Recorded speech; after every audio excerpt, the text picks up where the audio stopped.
the day of parting is one that we all know comes and is coming, but it's a day that we're never quite prepared for, no matter how hard we try to prepare for it, or no matter how well we know that it's coming. So on behalf of John and Lois's family, and Lois and the children and grandchildren and great-grandchildren, we want to say thank you for coming and showing your support and showing your care. We'd like to start the service now for our friend John. And to begin with, three of the family will share a little bit. John and Shaler and Karen, and after they have share, then we'll have a hymn.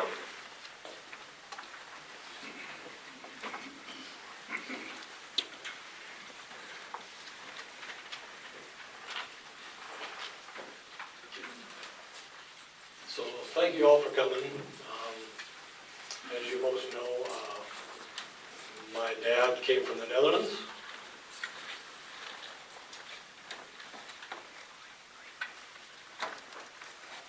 And he has two sisters still living there. One is Greek, and she is 89 years old. And Sister Bauke, same age as my mother, who is 89. And they have some memories that they shared with us, and I would like to read those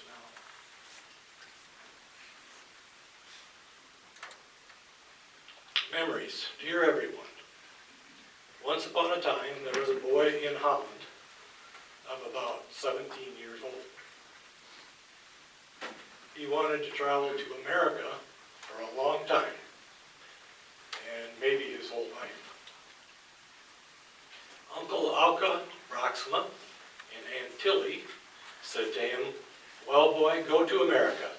It's a big country, and you can find work there." John Koolstra is his name. In Holland, he worked in a bakery, but that was not the job he wanted to do his whole life. It seemed him great to go to America, and to prepare for that, he got work on a farm in Holland and learned how to milk cows and so on the farm. That work was not so difficult. Then for some time, he became a sailor. And I remember him telling lots of stories about this. Being a sailor on a coastal ship called the Perola.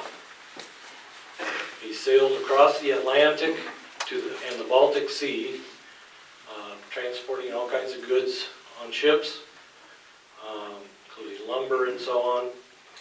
And they would go to England, Italy, Spain, Sweden, Norway, and Finland.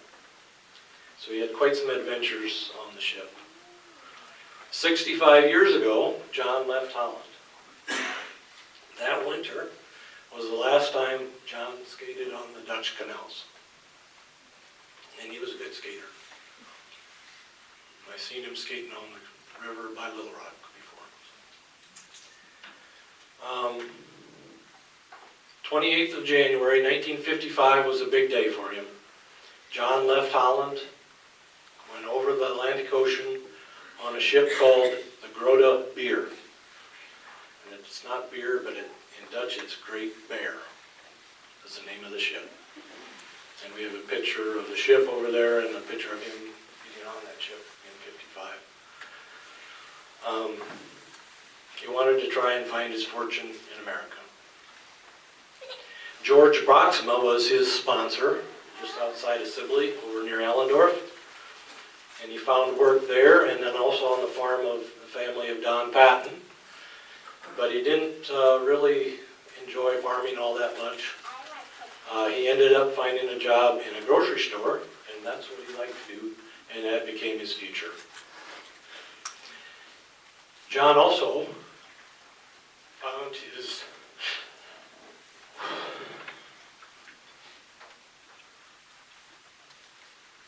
big love in America, Lois Nelson.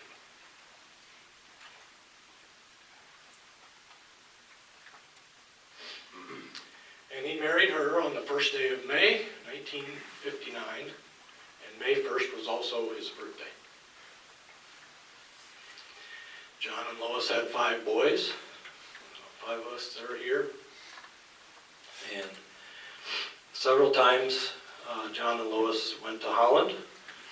In the beginning, John was in the army in Germany, so it was easy for him to visit the Netherlands, and he enjoyed being able to go back and see his parents and his other relatives there at that time. Later, with all the 5 boys, he went to Holland and showed the boys where he was born. And he also did that with my mom, Lois, showed her his roots, visited family. He even visited a goat farm of his cousin, Willem. John also came back for the funeral of his brother. He had a twin brother, Willem. And his funeral was in 1973, I believe. And that was a sad time. And Dad also went back and saw his mother before she passed when she was quite ill.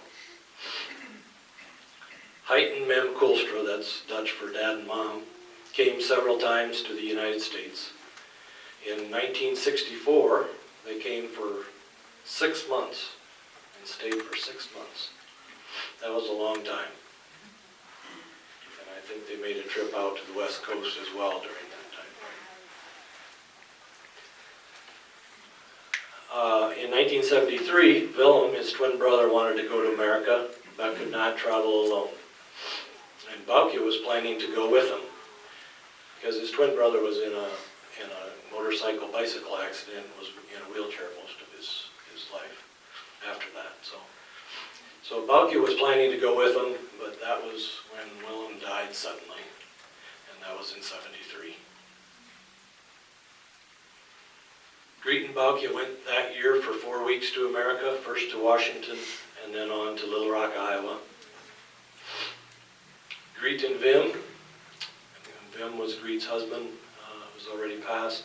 Boukje and Henny, both who are still alive, came to visit for Mom and Dad's 25th anniversary, and they surprised us in Little Rock, and that was quite the surprise. I think there were a few people that knew about it, maybe Lauren knew about it. But anyway, and then last year, Boukje was here with her son, Jan Willem. Henny and Boukje's youngest is named after my dad and his twin brother, so his name is Jan Willem. And they visited the families just this past year, and they had a nice time, and they loved it. Boukje is very happy she could be here that last time with her brother. 65 years ago, Dad immigrated to America, and almost 65 years he lived with his great love. John told Boukje over the phone, he has a very good wife. She cares for me and cooks for me like a rat.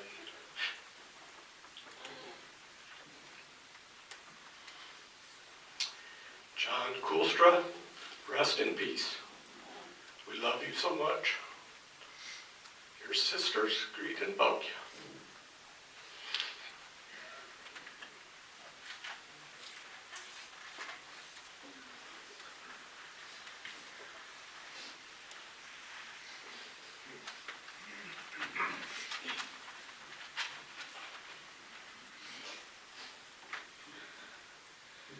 On behalf of my family, I would like to begin by thanking everyone that is here today, and for those who have sent texts, phone calls, meals, and visits, and your thoughts and prayers.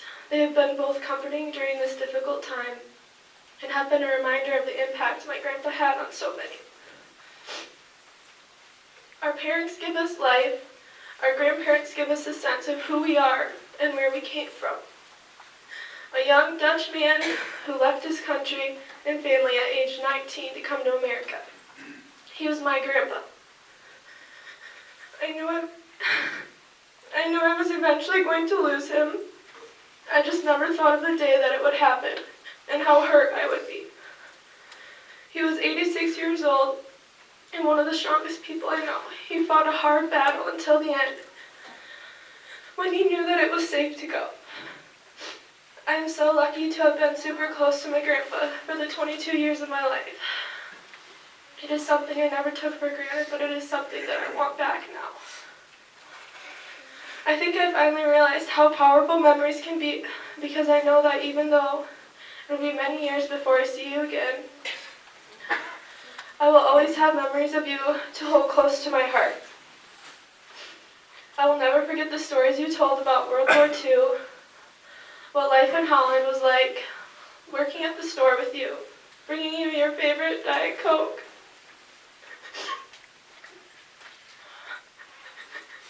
And one of my personal favorites at my wedding being the couple that has been married for the longest. You loved Grandma with your whole heart and were married for 61.5 years. Watching her having to say goodbye has been one of the hardest things to see, but very overpowering. The love you have for each other is one that you don't come by often. I don't think I ever saw you two apart or not wearing matching clothes, which I'm sure was Grandpa's idea. The unconditional love that you had is something I strive for in my marriage. Losing you was my first time losing a grandparent, but it has allowed me to appreciate my family more. Thank you for raising and creating such a strong, dependable family so that we can lean on one another in joyful and difficult times like today. I'm going to finish with this quote, as I think it says it all. God saw him getting tired, and a cure was not to be, so he put his arms around him and whispered, "Come to me." With tearful eyes, we watched him suffer and saw him slowly fade away. Although we loved him dearly, we could not make him stay. A golden heart stopped beating, hard-working hands put to rest. God broke our hearts to prove to us he only takes the best. Ik hou van jou, Paka.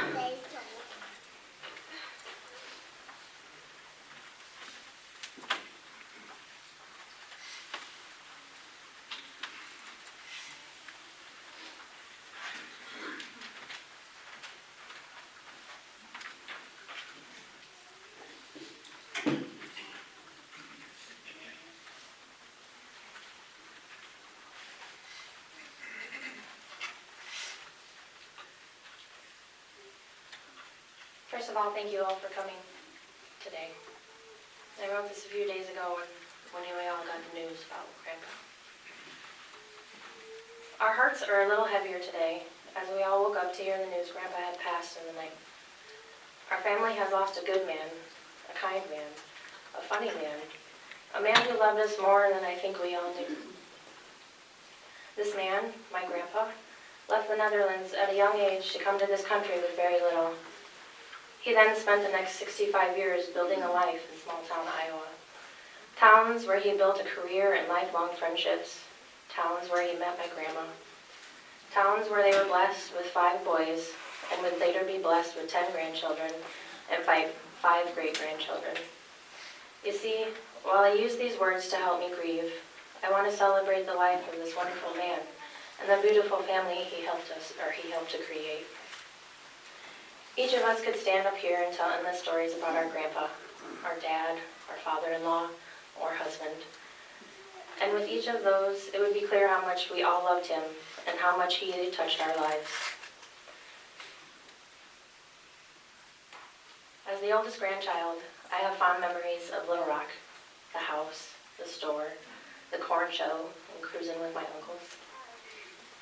I remember hopping on my pink Hot Wheel and riding down to the store, going in the back way to see Grandpa hard at work at the meat counter.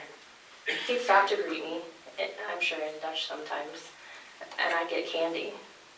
Looking back, maybe that's where my dad gets it from. I remember there were times he'd let me play with the pricing gun, and before you know it, a pack of gum would be $5. He never got mad when I may have gone a bit overboard. In fact, I don't think I ever saw him mad. I had so much fun as a kid going to Grandpa and Grandma's, and that has always carried with me. I enjoyed each and every visit, and in the last few years, I knew how much more special each visit would be. I read today that memories are the greatest inheritance. We all have an abundance of those memories that will help us carry him in our hearts every day. While we were not ready, you seem to have been. I take comfort in that and know you were met with a well done, good and faithful servant. I couldn't have asked for a better grandpa. Thank you for that gift for so many years. Love you bunches.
Shall we bow in a word of prayer? Our gracious Heavenly Father, we are so thankful that Thou didst look down upon us in love and mercy again. For You are Father of all mercies, and You're a God of all comfort.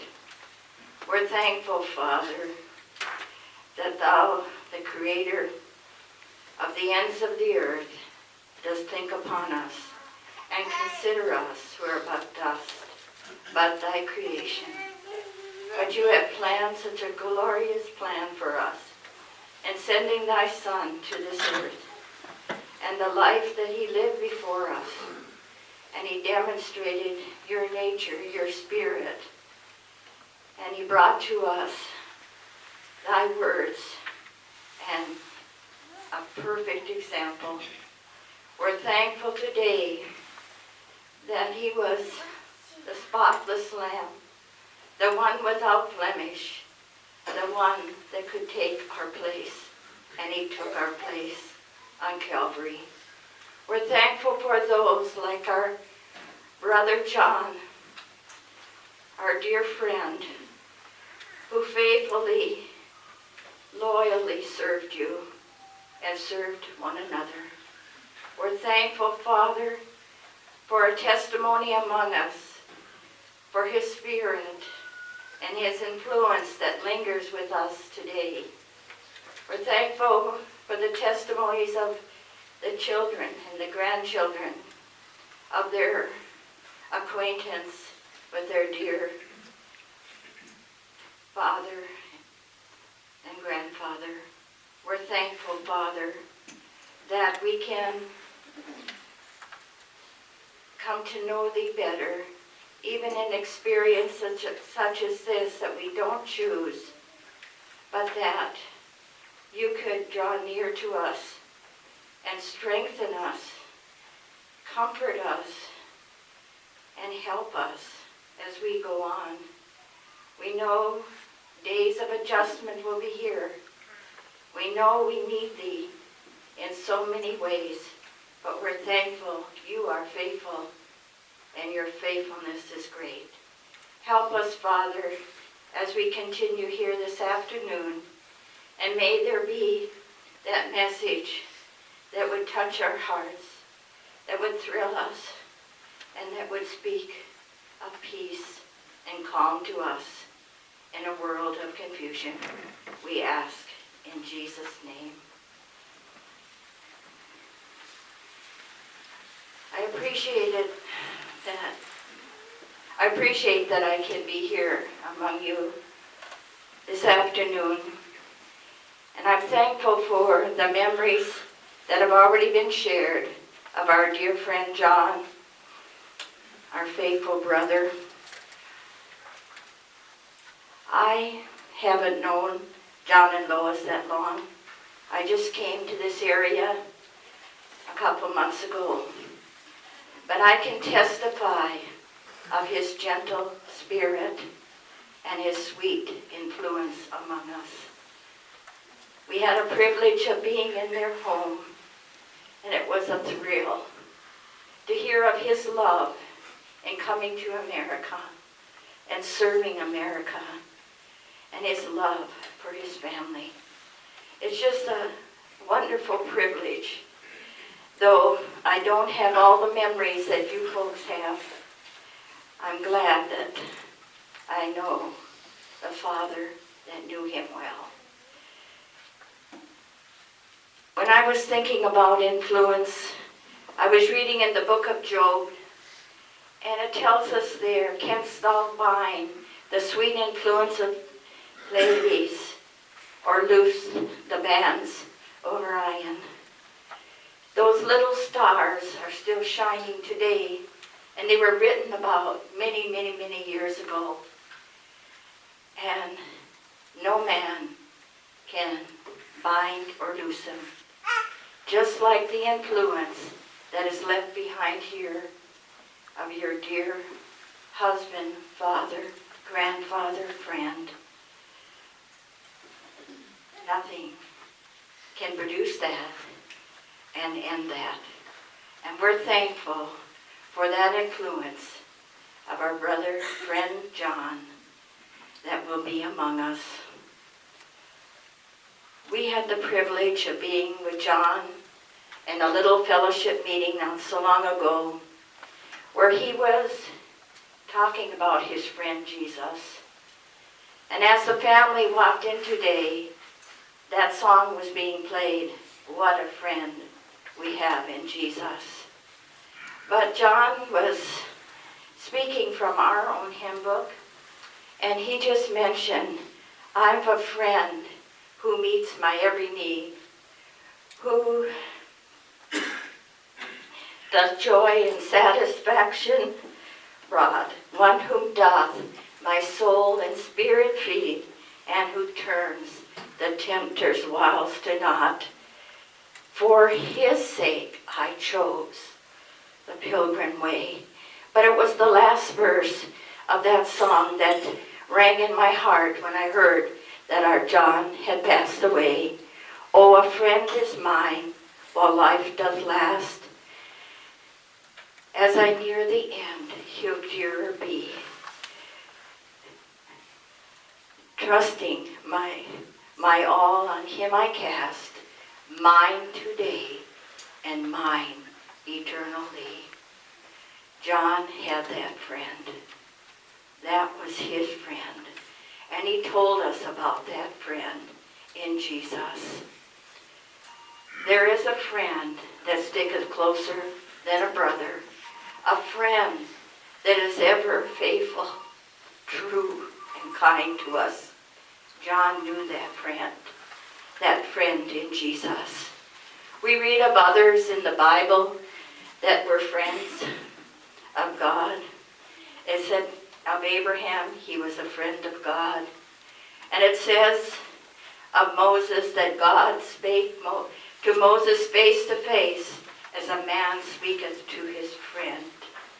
There was a closeness in the relationship, a trust in the relationship. When I think of those being the last words that I perhaps heard from John, I thought about the last words of Moses in the book of Deuteronomy. In chapter 33, we have some words of Moses there, and I just thought about how helpful they are even for us today. Moses said, as thy days, so shall thy strength be. Our days are not alike. And we don't know what a day will bring forth. The day they heard their father and husband died, we didn't know that. God doesn't plan our days according to our strength because our strength is small. But God has promised strength for each day. And another verse of Moses is, the eternal God is my refuge, and underneath are the everlasting arms. Moses was asked to climb the mountain, and he was 120 years old, but he was trusting in those everlasting arms as he trusted all of his days. And I thought about John, trusting in those arms, carried away by the angels when he drew his last breath. Alone, but not alone. God was there. His friend was there. He was trusting in those arms. When a child begins to walk, the arms of the parents are stretched out to them, to steady them, to reassure them, and to lift them up when they fall. When we begin to walk with God, our steps are feeble, but those arms are outstretched to us. They're there to reassure us. They're there to steady us and to lift us up. Moses, as he climbed the mountain for the last time, he was leaning on those everlasting arms, just like our friend John, trusting in the one that he come to love. Moses' influence at that time was just as strong among the children of Israel as John's influence is among us today. John loved America. He loved to serve. He served in the armed forces. He served the public. He loved you all, and we're thankful that those influences will continue with us and comfort us and bring back memories of a faithful, true man.